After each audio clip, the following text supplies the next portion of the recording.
Do you believe in forgiving or forgetting?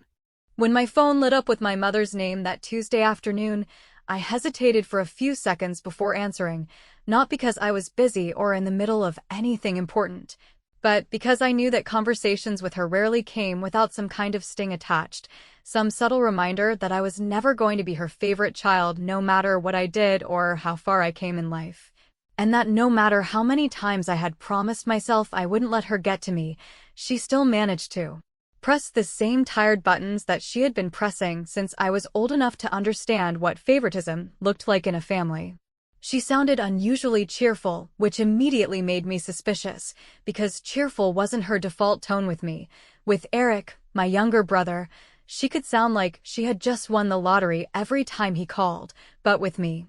there was always that underlying impatience, as if she was bracing for me to bring up something inconvenient or ask for something she didn't want to give.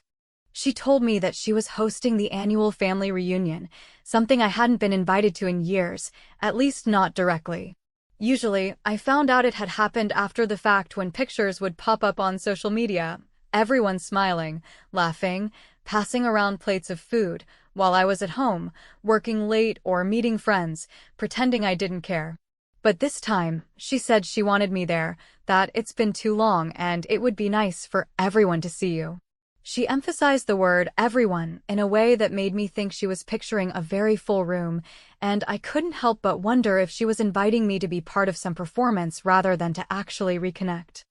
I asked her if there was a special occasion, because my mother never did anything without a reason that served her in some way. She hesitated, then told me there was something important she wanted to share with the whole family, and that she'd prefer to do it when everyone was in the same room. That choice of words set off alarms in my head, because in our family, important usually meant something dramatic or potentially humiliating for someone, and I had a sinking feeling that I might be the target this time. Still, I agreed to come, partly out of curiosity, partly because I wanted to see what game she was playing, and partly because I had my own little piece of news that, while I wasn't planning to announce it to the room, I knew would be quietly satisfying to keep tucked in my back pocket if the evening went sideways. The thing was, I had been working on something behind the scenes for months, something no one in my family knew about, not even the few relatives I still spoke to regularly. I'd been negotiating a deal with a former colleague, someone who had moved into a much bigger arena and who believed in my abilities enough to bring me in as a partner on a project that had the kind of potential that made me lose sleep in the best possible way. We had just signed the papers the week before my mother called, and while I wasn't going to be shouting the details from the rooftops, I knew that, for the first time in my life, I had built something substantial entirely on my own terms. And the kicker was, the value of my stake in that deal had already surpassed what I knew my mother's entire estate was worth. That knowledge gave me a strange, quiet confidence I hadn't felt in years. When I hung up the phone, I didn't feel dread the way I might have a few years ago. Instead, I felt an odd sense of calm, like I was walking into a chess match where I'd already set the board in my favor without my opponent realizing it. My mother thought she was summoning me for some grand declaration, and maybe once upon a time, I would have shown up feeling defensive, ready to explain myself or justify my choices. This time, I didn't feel the need to explain a thing. I already knew where my life was headed, and it didn't hinge on her approval or generosity anymore. I made the decision right then that no matter what she said at that reunion, I would not give her the satisfaction of seeing me rattled. If she wanted to embarrass me in front of the family, she could try, but she had no idea that the balance of power had already shifted. In the past, she had been able to pull the rug out from under me because I was standing on her rug. Now, I was standing on my own ground entirely, and that made all the difference. I thought about the relatives I'd be seeing, the aunts and uncles who always managed to look mildly uncomfortable when my mother would dismiss me in conversation, the cousins who barely knew me outside of childhood memories, the older family friends who still treated Eric like the golden boy he had been since birth. I pictured walking into that room, hearing her announcement, and then simply smiling, not with smugness, but with the kind of composure that makes people wonder what you know that they don't. Little did she know, I already had my own announcement ready, just not the kind she would ever want to hear. And while I wasn't going to be the one to bring it up unless pushed, The thought of her finding out, maybe not in that moment, maybe later, maybe when it would bother her most, was enough to make me look forward to an event I would normally dread. The truth was, she had no idea how irrelevant her so-called power over me had become. And I was about to let her find out the hard way. I wish I could say that the invitation flipped some switch in me and that I suddenly became optimistic about my relationship with my mother, but the truth is that when you have spent your whole life learning the choreography of being the backup child,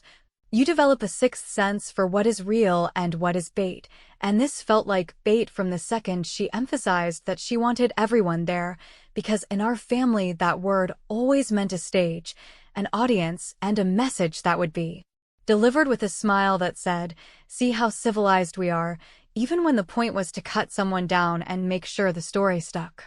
Growing up, there was never a debate about who the main character was, because my brother Eric wore that crown before he could tie his shoes, not because he was a monster or even particularly demanding, but because my mother decided early that he was the kind of person the world would reward and she wanted to stay on the right side of his future, so every decision revolved around positioning him, while I was the one told to be flexible, to understand, to wait my turn, to be the bigger person. To be proud of our family's wins, which is a very pretty way to say that your wins do not count unless they can be used to boost the favorite. When he needed help with college applications, there were tutors and meetings and paid essay reviews, while I was told that independence builds character and that loans would teach me responsibility. When he talked about buying his first house, there was a family meeting about down payments and interest rates and how to invest in our legacy, while I got a shrug and a gentle reminder to check my credit score and keep my expectations reasonable. When I called to share that I had been promoted after grinding through years of projects no one else wanted, my mother pivoted immediately to ask if I had seen the photos of Eric's new patio furniture set and whether I could like and comment to boost the engagement, because apparently clout had replaced pride as the household currency. I can list 100 tiny moments like that, the drip of a faucet you learn to tune out until one night you cannot pretend you do not hear it anymore, and then something inside you goes quiet in a different way, not defeated, just done begging for basic kindness. That happened to me a few years ago, and after that I stopped volunteering for family chores that no one acknowledged. I stopped offering to be the default babysitter when Eric's plans fell through. I stopped sending long texts explaining my choices, and I started building a life that did not require anyone's permission, which turned out to be the most stabilizing decision I have ever made. I took a job that was riskier but paid me in autonomy. I moved into a place I chose because it felt like mine. I paid off one small loan at a time until the shame of owing people loosened its grip on my stomach. And I stopped telling my mother anything that she could turn into a comparison point at the next holiday dinner.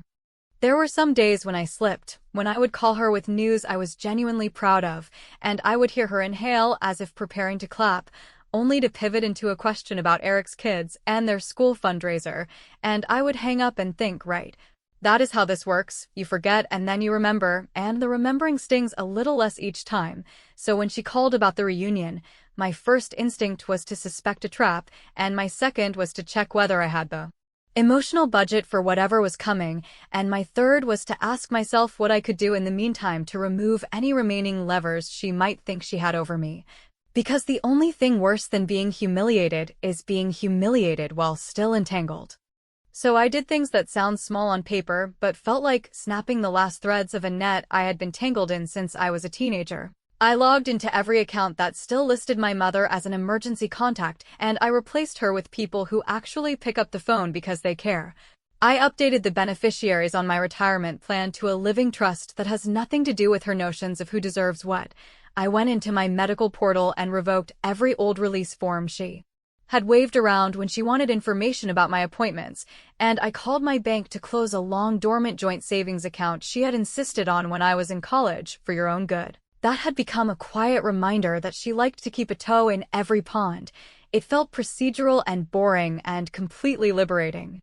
On a slightly pettier note that I am not ashamed to admit still makes me smile, I ignored 3 of her last-minute logistical texts that read like a wedding coordinator had taken over her phone, arrival windows, where to park, what dessert I could bring, And I sent one short reply that I knew would land with the exact thought I intended, because I wrote that I would be happy to attend as a guest and would not be available to help with setup or cleanup this time, which does not sound like revenge. Until you understand how many years I have been the one arriving early, stacking chairs, folding tablecloths, and leaving with a trash bag because you are so good at pitching in, while Eric wandered in with a story about networking. Drawing that boundary was not aggressive, it was accurate, and it took the wind out of the sails of a certain performance she loves, the one where she makes a pointed speech about gratitude while I am in the kitchen elbow deep in dishes. I also did one thing that felt less like housekeeping and more like lighting a tiny fuse that I knew would travel quietly under the floorboards. I emailed Whitaker, the family accountant who has been doing our taxes since I was in high school, and I asked him to send me copies of any documents that referenced a college fund that had been opened in my name when I was a kid, because I remembered vague conversations about it when I was still young enough to believe adults always told the truth, and I wanted to see whether my memory was a story or a fact. Within a day, he sent a polite note with attachments, and there it was in black and white, a fund established for me and then liquidated in my late teens to pay for Eric's travel team fees and some other family expenses, and I sat there staring at the dates and the signatures, and I felt this steady heat rise in my chest. Not the frantic heat of rage, but the slow heat of confirmation, the kind that makes you realize you are not crazy. You were just inconvenient. I saved every page to a folder I named for myself and nobody else, and then, because I could not resist, I set those files to auto-forward to a separate secure address I only use for legal documents, so that even if I lost my laptop on the way to the reunion, the proof would not vanish. About an hour after I did all that, my mother sent me a formal calendar invite with a subject line that made me laugh out loud in my kitchen because it said announcement, as if the word itself would lend grace to whatever she was about to do. And I stared at it for a long time before I hit accept, not because I was flattered, but because I wanted her to see that I was not hiding, not flinching, not scrambling to call and ask for clues, and then I did one last thing that qualified as my favorite kind of revenge, the kind that looks polite on the surface, but is really a locked door. Because I called my lawyer and I asked him to add a simple sentence to my trust documents making it clear that no member of my immediate family would be eligible to act on my behalf in any capacity, financial or medical, and that any attempt to do so would be considered interference. He sent back a revised page, I signed it, and I sat there with a kind of peace I have never felt before, thinking, go ahead and make your big announcement, because I have already made mine in the only place that matters, and the difference is that mine does not require an audience. The night before the reunion, Eric called and left a casual voicemail asking if I could come early to help Mom with the usual stuff, and I deleted it without returning the call. Then I set my alarm, packed my bag, and told myself that if my mother wanted a show, I would give her one, just not the role she cast me in. And as I turned out the lights, my phone buzzed with a new message from a number I did not recognize, a short line that read, "Heard you signed something big. Did Linda find out yet?" Which made me smile in the dark because it told me the rumor mill had already started spinning, and I decided I would let it spin just enough to make the floor feel unsteady under her feet before she stepped up to her microphone. I walked into the reunion with the kind of calm that makes people assume you either know a secret or you have nothing left to lose, and since both were true in different ways, I just nodded to the relatives who did that slight double-take people do when they have talked about you more than they have talked to you, and I kept my hands free because I was not carrying a casserole or a stack of paper plates this time. I was only carrying my own boundaries, which turned out to be lighter than anything I have ever hauled into one of my mother's events. My mother did the rounds with that hostess smile she perfected years ago, all teeth and approval for anyone who mirrored her version of the family narrative, and she gave me a quick hug that felt like a tap on a microphone. Testing, testing, are you going to behave?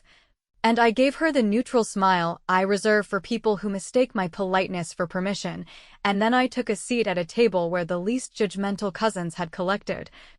Because I figured if I had to sit through a performance, I might as well sit among people who clap quietly. There was small talk, there was that familiar scan for Eric and his entourage. There were a few quick questions about my work that stopped mid-sentence when my mother floated by and steered the conversation back to the safe zones of children and home projects and vacations. And I let it all wash over me because I was not there to win anyone over. I was there to see exactly how far she would go when she finally had her moment, and I did not have to wait long, because she did the spoon against the glass routine. She asked for attention. She said she had an update to share that was important for the whole family to hear, and the room quieted with the kind of curiosity that is half manners and half instinct for drama. She started with a speech about legacy and responsibility and making sure the family's assets were handled wisely, and she did not look at me while she talked, which told me all I needed to know, because cowards announce their decisions to the room and pretend they are talking about principles. She said she had updated her will to reflect the current reality of who was most involved in the family structure. And she said it with that sugary tone people use when they have already decided you do not belong in their circle, and they want you to applaud them for saying it nicely. And then she said the words out loud.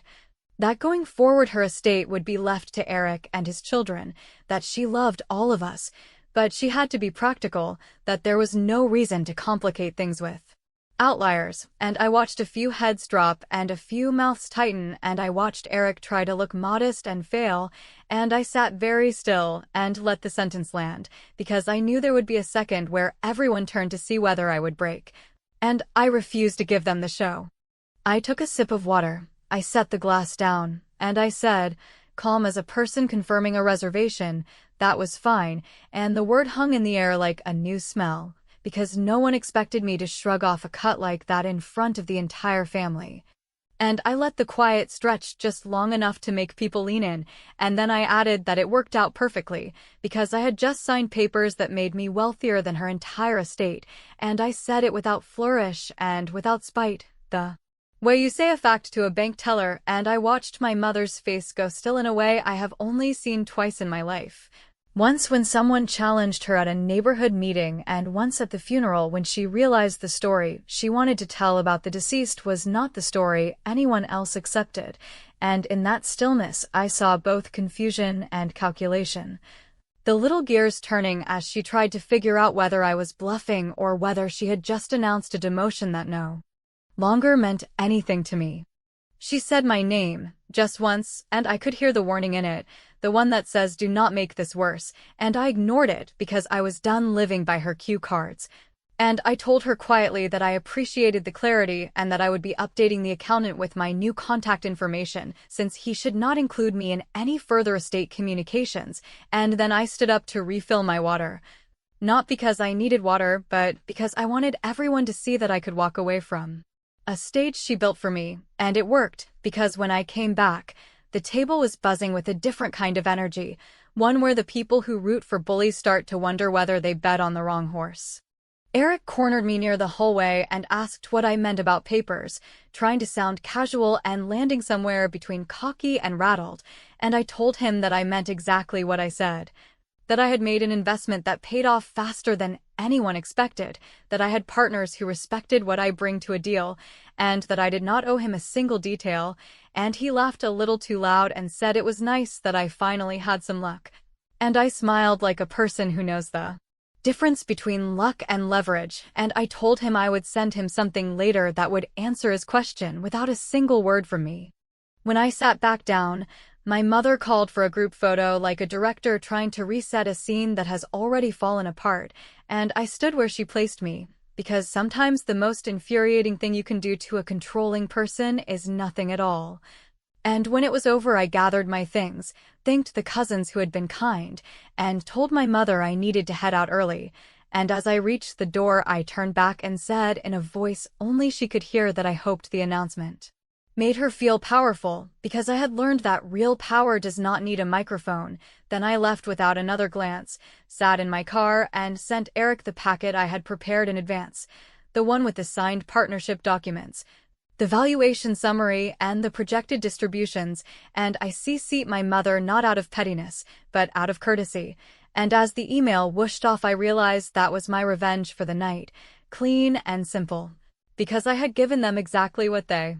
craved a public moment, and then I replaced it with a private reality that would keep them up long after the dishes were done, and I knew the fallout would begin before I hit the first red light, which is exactly how I wanted the next chapter to start. I did not sleep much that night, not because I was spiraling, but because my phone started doing that steady buzz that tells you your story has moved from a room to a group chat to a family tree, and even though I silenced almost everyone a long time ago, the messages still stacked up in a neat little pile of assumptions, congratulations, questions, and that one predictable plea for civility that always arrives from the relative who wants peace without accountability. I skimmed them with a detached curiosity of someone reading a review of a restaurant she no longer eats at, answered none, and opened the folder that mattered, the one with every document tied to the deal I had been building for months. Because the only antidote to family noise is real numbers on paper and real signatures from people who treat you like a peer instead of a pawn. The story behind those papers did not begin with luck. It began with a coffee I almost canceled half a year ago, when a former colleague named Marcus asked if we could talk about a company he was advising that needed exactly what I do best, not in a vague way, but in a hard deliverables way, and because I had reached a point in my life where I decided I would not show up to be tolerated, only to be valued. I told him I would listen, and I told myself I would say no if it smelled like flattery without equity. It did not, and instead of compliments I got a cap table, a draft operating agreement, a call with their general counsel, and a straight-shot question about how I would scale their operations if I had real authority and real skin in the game.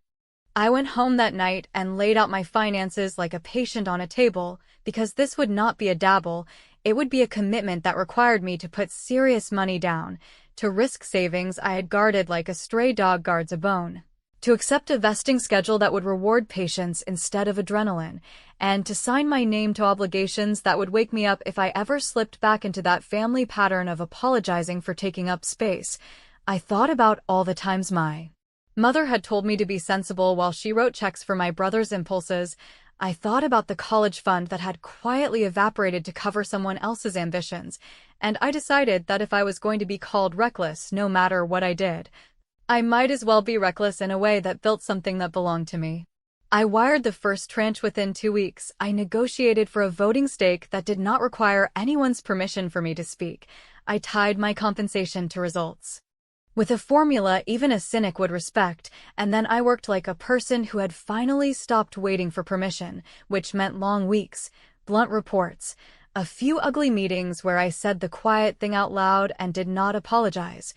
And then the moment that changed the slope of the graph, when a client 3 times our size signed a contract for a term long enough to force our critics to learn my name. The valuation moved, the projections shifted, my equity multiplied on a spreadsheet. That had no reason to flatter me, and by the time my mother picked up the phone to deliver her invitation, the outcome was not a hope, it was a line item. I did not tell anyone at home because I knew exactly what that information would be used for, not to celebrate me but to leverage me, to angle for a temperature-controlled version of access, to ask me to be generous while reminding me I was still an accessory to the real story. So I bought myself the silence I needed by saying nothing and letting them fill in the blanks with their favorite narrative, which was that I was doing fine in a modest, unthreatening way. And then, on the week we signed the major contract, I signed my own side papers too, the ones that protected me from being dragged into the family's financial theater again. Because I had learned the hard way that the only clean revenge worth keeping is a life protected by boring documents that say no without raising their voice. That is why Whitaker has copies of everything, why the trust is airtight, why the emergency contacts reflect the people who actually show up, and why, when my mother's calendar invite arrived with that ridiculous subject line, I smiled and scheduled a different kind of meeting, one with my lawyer, to discuss a question that had been humming in the background since the accountant sent me those old college fund records. Whether a custodial account established in my name and liquidated for purposes that had nothing to do with me was just a sad family story or something that warranted a formal request for an accounting under the law. I did not decide to sue my mother, because despite everything I do not want a courthouse to become the new family reunion, but I did ask my lawyer to draft a clean, Unimpeachable letter requesting a full accounting of any funds ever held in my name and repurposed without my consent, not because I needed the money back to survive, but because I wanted to end the era where the family myth outranked the facts. And because sometimes the smallest, most surgical form of justice is to require the person who keeps rewriting history to attach receipts. The letter was not angry, it was professional. It cited dates and account names and the simple principle that a custodial fund is not a buffet. And we scheduled it to go out by courier the morning after the reunion, so I could look my mother in the eye that night and know something heavier than a speech was already on the way. When I finally put my phone on the nightstand, the buzz returned, this time a text from my mother that read, "We need to talk," which made me laugh because I knew she meant we need to reset the optics, and I texted back that I was open to a conversation by phone at a time of my choosing with my counsel present, not because I was trying to scare her, but because I wanted to end the pattern of hallway ambushes and whispered edits, and I wanted her to feel the one thing she never expects to feel with me, which is a closed door. The next morning, I forwarded Marcus the family photo out of context, and he sent back one dry line that said, "Looks like you handled yourself," and I told him the truth, which is that handling myself is the whole point now. And then I opened my email to find the delivery confirmation from the courier, which meant the accounting letter was en route to the same house where my mother had announced a legacy that no longer included me. And I sat with that knowledge like a quiet victory that does not need applause, and because every chapter in this new life ends with an action instead of an argument, I logged into the health portal my mother used to check without asking, and I toggled off the last stale access I could find. Then I sent Whitaker a short instruction to remove my address from any estate distribution lists and to note that all future inquiries from that side should go to my attorney, which was my revenge for the day, clean, contained, and devastating in its clarity. Because nothing unsettles a person who trades in control quite like an inbox filled with boundaries that cannot be charmed away. The morning after the courier confirmed delivery of the accounting letter, my mother called with that tone that pretends nothing has happened and everything can be smoothed over if we just agree to keep the family story tidy. And because I was done being cast as the difficult one whenever I refused to bite my tongue, I answered and told her I could talk for a while, but only with my attorney on the line, which earned me a scoff and a claim that lawyers make things impersonal, and I said that in our family the problem had never been a shortage of intimacy, the problem had been a shortage of honesty, so she could either speak to me like a grown woman who sets terms or not speak to me at all. And after a pause that told me she was measuring how much control she still had, she agreed. Within minutes we were on a three-way call, my lawyer quiet and professional, my mother warming up to an explanation about legacy and practicality, and my brother crashing in from another line because he cannot resist a stage, insisting he only wanted clarity and that everyone had overreacted last night, as if the announcement at the reunion had been some minor slip of the tongue instead of exactly what she intended it to be. I let them talk first, because I wanted their usual rhythm to reveal itself. The one where my mother says she loves us both, but the math points one direction and my brother plays the reasonable son who sees all sides while somehow stepping over the boundary he pretends to respect. And when they both paused for me to apologize for ruining the mood, I did the thing that finally broke the script, because I told them that there would be no apology, that I was not angry about being written out of the will since I had written myself into a life where I did not need a sentimental payout,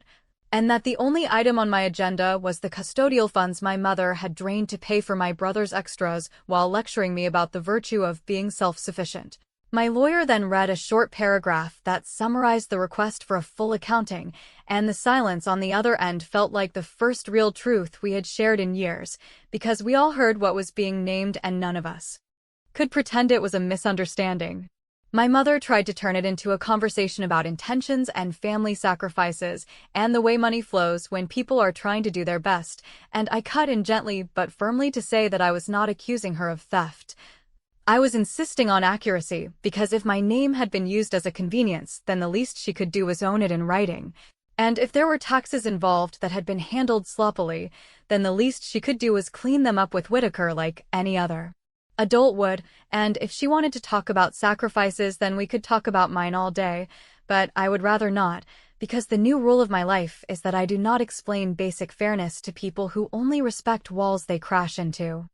My brother, who had been breathing hard through his nose like he does when he is trying to sound calm, asked where all of this was coming from and whether I was trying to embarrass our mother, and I told him the truth that I had finally learned to say without flinching, which is that I would have loved a mother who protected me as fiercely as she protected him, and that I would have loved a brother who did not accept that lopsided protection as the natural order of things, but since that did not happen, I built my own protection and now I am using it, which means that from this point forward, any conversation about my finances, my contact information, my medical decisions, or my time will go through the channels I have established. And any attempt to triangulate me through cousins, aunts, or family friends will be treated as pressure and responded to with distance. He muttered that I was being dramatic, and I told him drama was when someone clinked a glass to announce punishment with a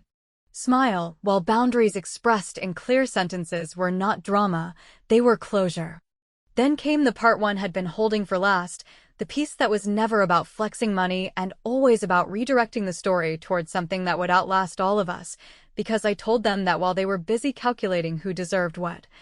I had been signing papers to establish a scholarship in our hometown named after our grandmother, the one person in our family who treated me like I was not a supporting character, and that the scholarship would be managed by an independent board with criteria that favored first-generation college students who had supported themselves without parental safety nets, which meant that the kids who reminded me of me would not have to beg at living room tribunals for a textbook stipend, while their siblings were handed travel teams and summer programs as if those were birthrights. I said it simply and I did not gild it with revenge, and yet I could feel the line land where it needed to, because my mother knows exactly what our grandmother would have said about the way things were handled, and my brother knows exactly what I mean when I say safety net, and before either of them could try to get cute with the optics, I added that the initial funding had been finalized the prior week and the public announcement would be made once the first recipients were selected, and that my name would not be front and center since the goal was not applause but impact. My mother said my name in a small voice and asked whether there was any way to walk back the scene at the reunion so people would not get the wrong idea, and I told her that there was no walking back because I had stopped joining her choreography, and that if she wanted a different idea circulating then she could try a new behavior, like telling the family the plain truth that her daughter had done well and did not require an inheritance, that her daughter had asked for an accounting because that is what responsible adults do, and that her daughter would not be attending future events where humiliation is part of the entertainment. I said I would not be blocking anyone, but contact would be filtered and sparse, and if she wanted to see me, there were conditions that start with respect and continue with privacy, and if she did not like those terms, that was fine too, because I had finally learned that saying no does not make you cruel, it makes you coherent. When the call ended, my lawyer sent a brief follow-up and I sent Whitaker one final instruction that made me smile in a way no party or toast ever has, because I asked him to add a note to my file stating that I formally disclaim any interest in the estate to preempt future theatrics and to make it clear there will be no last-minute bargaining chips with my name on them. And then I wrote a short email to the Kinder cousins thanking them for the small mercies they had shown me over the years and letting them know they did not need to take sides to stay in touch, since neutrality is different from denial, and I respect the difference. Finally, because my revenge always ends with something tidy and quiet that cannot be undone with gossip, I scheduled a message to the extended family list that contained no drama, just 3 sentences and 2 attachments, the first confirming I would not participate in estate discussions going forward, the second attaching the scholarship board's call for applications in our grandmother's name, and the third attaching my request for a formal accounting of funds that were once promised to me as a child, and I hit send with the steadiness I have chased for years, because that was the last move of a plan that did not need a clap to count. And while there will always be people who ask whether that was too much, I can tell you that when I turned off my phone and sat in the quiet, what I felt was not guilt or pity or even triumph, but something better, which was the certainty that I had taken the story everyone tried to write for me and returned it, marked unread, and replaced it with my own, which ends like this. I was cut out, I smiled, I chose myself. And I never went back to ask for a key to a house I no longer live in.